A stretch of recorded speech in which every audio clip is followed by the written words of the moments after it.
Previous chapter दिखाया था हमारे प्ले दूसरे चैप्टर की शुरुआत अगले दिन का सीन दिखाया था। टांका कहता 2 महीने के बाद आना, दुनिया पूरी तरह से बदल चुकी होगी। काली से देख के सोचता है अपने मन में, इसका एक्सप्रेशन से मुझे लग रहा है 2 महीने बाद ही वाइपर किंगडम में जाना चाहिए, उससे पहले नहीं। काल कहता जल्दी करो जाओ, और ये कहता है काल से क्या तुम कमजोर हो? काल कहता या, ये कहता क्या ठीक है। टंका जहाज के ऊपर जाने के बाद कहता है 2 महीने के बाद जरूर आना। कायल भी कहता है जरूर जरूर, और सोचता है फाइनली वो चला गया। तभी टंका जोर से चिल्ला कर कहता है मेरा नाम टंका है और भूलना मत, मेरा नाम याद रखना, समझ गए? कायल सोचता है काश कि मैं ये नहीं देखता। सीन छोड़ते इन लोगों की तरफ दिखाता है। कायल कहता है मुझे ग्रीटिंग करने के लिए तुम्हें यहाँ पे आना नहीं चाहता। ये कहती है नहीं, मुझे यकीन है कि मुझे माफ़ी मांगनी चाहिए, उस समय मैंने तुम्हें डरा दिया। अब तुम कैसे हो? कायल कहता है हमेशा की तरह सेम ही हूँ। कायल अपने मन में सोचता है जब तक मैं 1 या 2 घंटा अच्छी तरह से रेस्ट कर लूँगा, सो लूँगा, तो मैं पूरी तरह से रिकवर कर लूँगा। ये सब मेरे फैटिलिटी की हार्ट की वजह से, यहाँ तक कि मैंने वो सील का भी यूज़ किया था। कायल कहता है इतना काफ़ी है, अगर तुम और ज़्यादा थैंक यू कहेगी तो ये जेन्युइन नहीं लगेगा और तुम्हारा माफ़ी मांगना भी। ये कहती है ठीक है थैंक यू। कायल सोचता है अभी भी ये फॉर्मली बात कर रही है। कायल ये बताती है जो वर्ल्ड ट्राइब के यहाँ पे किंग है, उनका ब्लड लाइन से ये दोनों है जो यहाँ पर रूल करता है समुद्र को, और ये किसी रॉयल फैमिली से भी कम नहीं है। कायल सोचता है फिर भी ये फॉर्मली बात कर रही है तो इसका मतलब ये अपना जो आइडेंटिटी है वो छुपाना चाहती है। कायल कहते हैं फिर से थैंक यू, मैंने कहा ना इसे रोक दो। कायल के दिमाग में ये चल रहा होता है कि मैंने टंगा को वापस वाइपर किंगडम में भेज दिया, जल्दी ही जो ईस्ट टेरिटरी के अर्बन टेरिटरी के जो लॉर्ड है उनके साथ मिलने के बाद मैं वापस घर चला जाऊँगा। ये कहती है यंग मास्टर कायल, मैंने सुना था तुम हेस्टिनेस फैमिली के मेम्बर हो। और दोनों एक दूसरे को देखते हैं, इशारे से कुछ कहते हैं, और ये कहती है कायल से कि हम जाना चाहते हैं फॉरेस्ट ऑफ डार्कनेस में। कायल कहते हैं फॉरेस्ट ऑफ डार्कनेस? ये कहती है हमारा एक पुराना दुश्मन, काफ़ी पुराना। मैं श्योर हूँ तुम्हें पहले से ही पता होगा क्योंकि तुमने पेस्टन को यहाँ पे हील किया है, और ये मार्फक है। कायल भी सोचता है बिल्कुल। ये कहती है मेरा जो भाई है पेस्टन, इसने यहाँ पे पता लगे फिगर आउट कर लिया, आखिर वो लोग इतने ताकतवर कैसे बन गए सडनली। कायल सोचता है आखिर ये क्या बात कर रही है। पेस्टन कहता है कि जो मॉर्फॉक्स से आखिर क्यों मेरे पीछे थे, इसकी वजह यह है कि मैंने यहाँ पे पता लगा लिया था उनका जो ताकत इतना सडनली क्यों इंक्रीज हो गया, उसके बारे में मैंने पता लगा लिया। और ये कायल से कहती है मैं आपसे विनती करता हूँ प्लीज़ हमें यहाँ पे अलाउ की है कि हम फॉरेस्ट ऑफ डार्कनेस में जाए। कायल फॉरेस्ट ऑफ डार्कनेस के बारे में बताता है। राउंड किंगडम के 5 सबसे खतरनाक और मिस्टीरियस जगह में से एक है फॉरेस्ट ऑफ डार्कनेस। काफ़ी बड़ा, काफ़ी गहरा, और इस ज़मीन का कुछ किया नहीं जा सकता, पर अभी तक इसे कोई भी कंट्रोल नहीं किया है। इसी वजह से इस जगह को हेस्टिन फैमिली के काउंट किंगडम की भलाई के लिए चेक में रखते हैं। कायल से तो ये कह रही है कि ये जाना चाहती है फॉरेस्ट ऑफ डार्कनेस में जो हमारे टेरिटरी में है। ये कहती है प्लीज़, और हम फुल्ली यहाँ पे कॉम्पनसेंट भी करने के लिए तैयार है, प्लीज़ हमारी मदद करिए जो डार्क फॉरेस्ट वहाँ पे एंटर करने के लिए। रेड कहता है क्या तुम उनकी मदद करने वाले हो? सिल्वर कहती है क्या तुम उनकी मदद नहीं करोगे? कायल कहता है पहले डिटेल में एक्सप्लेन करो। ये कहती है ठीक है, उसके बाद बताने लगती है इन सालों में हम काफ़ी सारे छोटे और बड़े बड़े बैटल लड़ चुके हैं मॉर्फॉक के खिलाफ। हम कंट्रोल करते हैं नॉर्थ को और मॉर्फॉक कंट्रोल करते हैं साउथ को। वो समुद्र के अंदर एक किंगडम बनाना चाहते हैं, इसीलिए हम उनके खिलाफ लड़ रहे हैं, पर 6 महीने पहले कुछ अजीब से हट कर रहे हैं। कायल सोचा क्या अजीब, और ये कहती है वो लोग हमारा जो बॉर्डर है उसे क्रॉस कर रहे हैं और हमें गुस्सा दिला रहे हैं, और ये सब क्यों कर रहे हैं मैंने पता लगा लिया। कायल अपने मन में सोचा है प्रोबेबली ये लोग प्लान कर रहे हैं जो उसने उसे टेक ओवर कर लिया और अपना एक किंगडम बना लिए, इसी वजह से चाइना ने अपना यहाँ पे कदम बढ़ाया था नोबल में। और ये काफ़ी अच्छी बात है, हम पहले ही किंग को बता चुके हैं। वो लोग कंट्रोल करना चाहते हैं सारे सी रूट को और कनेक्ट करना चाहते हैं ईस्टर्न जो वेस्टर्न कॉन्टिनेंट को। कायल कहते हैं क्या? कायल ये बताते हैं कि इसका जो असर है इंसानों के ऊपर भी पड़ेगा।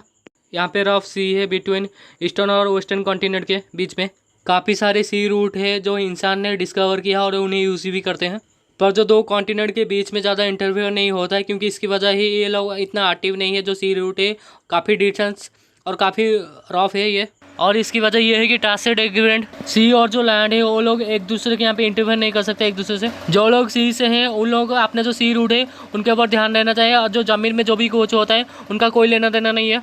जमीन वालों को भी फर्क नहीं पड़ता आखिर वो सब में क्या होता है, पर जो मॉर्फो लोग यहाँ पे इंटरव्यू करना चाहते हैं उस एग्रीमेंट के साथ जो सारे सी रूट को यहाँ पे कब्जा करके।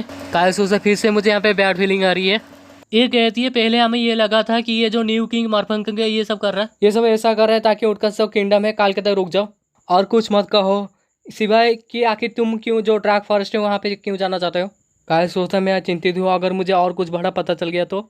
ये कहती है ठीक है। कायल सोचता है इनका जो हंसी है ये और भी ज़्यादा खतरनाक लग रहा है, और जो वालपुल से भी खतरनाक लग रहा है इनका हंसी। ये कहती है हाँ तुम जल्दी ही समझ जाते हो ये सब। कायल सोचता आखिर है क्या बकवास की जा रही है, कुछ चीज़ें जो है डार्क फॉरेस्ट में वो सी क्रिएचर को ताकतवर बना रहा है, और इतना ही नहीं जो मॉर्फो लोग हैं आखिर वो लोग डार्क फॉरेस्ट में कैसे चले गए। कायल तो अपने आप को शांत दिखा रहे हैं पर अंदर से यहाँ पे हिला हुआ है। वेस्टर्न कहता है मैं श्योर हूँ, तुम जरूर सुने होगे जो डार्क फॉरेस्ट के यहाँ पे स्वamp एरिया उसके बारे में, और इसी वजह से वो लोग मेरा पीछा कर रहे थे। इसी वजह से हम उस स्वamp एरिया को खुद ही चेक करना चाहते हैं। कायल हमें बताता है और कुछ ज़्यादा सुनने की मुझे ज़रूरत नहीं है। डार्क फॉरेस्ट और जो चायन का विलेज है हैरिस, दरवाजे के बाहर उल्फ के जो बच्चे हैं और ये बच्चे। ड्रैगन कहता है क्या देख रहे हो इंसान, तुम ये सोच रहे हो ना सबसे ज़्यादा कूल मैं ही हूँ यहाँ पे। ड्रैगन हंसते हुए कहता है और मैं तुम्हें अलाउ करता हूँ, तुम मुझे देख सकते हो। पर कायल अपने मन में ये सोचता है कि मैं एक विला बनाना चाहता हूँ इन सारे बच्चों के लिए हैरिस विलेज में। कायल कहता है उसके अंदर मुझे भी गिन लो। ये कहता है क्या कहा आपने? इन लोगों को समझ में नहीं आता। कायल ये बताता है आखिर इससे मुझे क्या मिलेगा, मुझे यहाँ पे पता चल जाएगा आखिर इस सबके पीछे क्या है। कायल कहता है जो इंसान सी के मैटर में इंटरफेयर नहीं कर सकते। ये कहते बिल्कुल मुझे पता है, बिना परमिशन के हम ये सब कर रहे हैं और मैं यहाँ पे श्योर हूँ। वो लोग भी किसकी मदद पाए होंगे जो ज़मीन से मदद पाए होंगे डार्क फॉरेस्ट से। मॉर्फो लोगों ने पहले ही शुरू किया है, हम अपना जुबान देते हैं हम किसी को भी चोट नहीं पहुँचाएंगे। काल कहता है फिर भी ये रिस्की है, तुम्हें पता है ना इस सब के बारे में। ये कहती हाँ। काल बताता जबकि मैं इन लोगों को बता दिया आखिर क्या खतरा है मेरे लिए, तो फिर भी कुछ ले लेते हैं। कायल पूछ लेता है इनसे कि आखिर मुझे क्या मिलेगा। कायल हमें ये बताता है कि सच तो ये है कि मुझे पहले से ही पता है आखिर ये क्या कहने वाली है। जो कंडीशन वोल्ड किंग ने यहाँ पे ऑफर किया था चाहियन को। ये कहती है सी रूट। कायल भी स्माइल करता है और इसे पता ही था। और ये कहती है कि जो सी रूट है यहाँ पे मॉर्फो लोग यहाँ पे कोशिश कर कब्जा करने की, अभी एक जो प्राइमरी है जो यहाँ पे छोड़ा गया है उस जगह को इंसान ने भी डिस्कवर नहीं किया है, वो सेफेस्ट सी रूट है। कायल पूछता है कहाँ पे? ये कहती है नॉर्थ सी में, वेस्टर्न कॉन्टिनेंट में, वेल ट्राइब का वो टेरिटरी है। कायल कहता है मैं श्योर हूँ जो ताकतवर है वो उसके आसपास होंगे, क्या ये खतरनाक नहीं है? ये कहती है पर वो तुम्हारे लिए सेफ होगा, तुम आकर कर लोगे सारे जो राइट है उसे यूज़ करने के लिए उस रूट को। कायल कहता है मुझे नहीं चाहिए। ये कहता है क्या तुम मुझे नहीं दे रहे हो पर तुम मुझे राइट दे रहे हो ताकि मैं यूज़ कर पाऊँ। कायल ये पता था कि बिल्कुल अगर हम इस जो सी रूट है इसे यूज़ करेंगे तो हमारा जो फैमिली है उसका ग्रो होगा और ताकतवर और दौलत भी बढ़ जाएगा। बेसन जब काउंट बनेगा ये सब काम करते करते उसकी हालत ख़राब हो जाएगी। कायल कहता है तुम और एक कंडीशन मेरे लिए आर क्यों नहीं कर देते? कायल के दिमाग में ये चल रहा था जो यहाँ पे कंफर्टेबली जीने की कोशिश कर रहा है इसके सामने इसका कोई कीमत नहीं है। कायल कहता है तुम अपना पावर दोगे जब मुझे ज़रूरत होगी। ये कहती है हमारा पावर? कायल कहते यस तुम्हारा पावर ट्वाइस। ये कहते जो वर्ल्ड ट्राइब यहाँ पे कसम खाई है जो इंसान के छोटे मोटे अफेयर में वो दखल नहीं दे सकते। कायल कहता है तुम मुझे कह रहे हो कि मैं तुम्हारे लिए खतरा लूँ पर तुम मेरे लिए नहीं लोगे। डार्क फॉरेस्ट जो है लैंड ऑफ मिस्ट्री है, ये सिर्फ इसीलिए नहीं है कि ये पावरफुल है, स्पेशली तुम जैसों के लिए जिन्हें ज़मीन के बारे में कुछ भी नहीं पता, और मैं तुम्हारी मदद कर सकता हूँ। और अपने मन में कायल सोच है मेरा भी ये प्लान था जो हैरिस विलेज है वहाँ पे मैं जाऊँ।